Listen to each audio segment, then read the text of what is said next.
আর এটা সব সময় আমাদেরকে আহ্বান করবে। আর শাইতানু ইয়াইদুকুমুল ফাকর, শয়তান তোমাদেরকে দেউলিয়াত্বের প্রতিশ্রুতি দিবে। অন্য কথায়, যখন আপনি হালাল পথে চলবেন, শয়তান আপনাকে প্রতিশ্রুতি দিবে তুমি সুযোগ হারিয়ে ফেলছো, তুমি বঞ্চিত হচ্ছ, সবাই কত মজা করছে, তুমি অনেক মজা করতে পারতে, তুমি আরো অর্থ উপার্জন করতে পারতে, তুমি আরো ইন্দ্রিয় সুখ উপভোগ করতে পারতে। সেই সব সময় আপনার কাছে বিজ্ঞাপন দিতে থাকবে বিকল্প পণ্যের, বিকল্প পন্থার।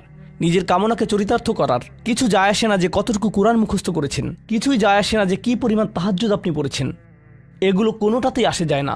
শয়তান থামবে না। দিন শেষে আপনি তো একজন মানুষই। দিন শেষে কামনা বাসনাগুলো আপনার মাঝে থাকবে, আর শয়তান থামবে না, সে আপনার পেছনে লেগেই থাকবে। শয়তানের একটা কৌশল আল্লাহ বর্ণনা করেছেন। তার মনস্তাত্ত্বিক কৌশলটি হল যায়্যানা লাহুমুশ শাইতানু আমালাহুম। শয়তান তাদের কাজগুলোকে তাদের কাছে আকর্ষণীয় করে দেয়। শয়তান আপনার কাছে আসবে, আপনাকে প্রলুব্ধ করবে। তখন আপনি বলবেন, হ্যাঁ এটা খারাপ।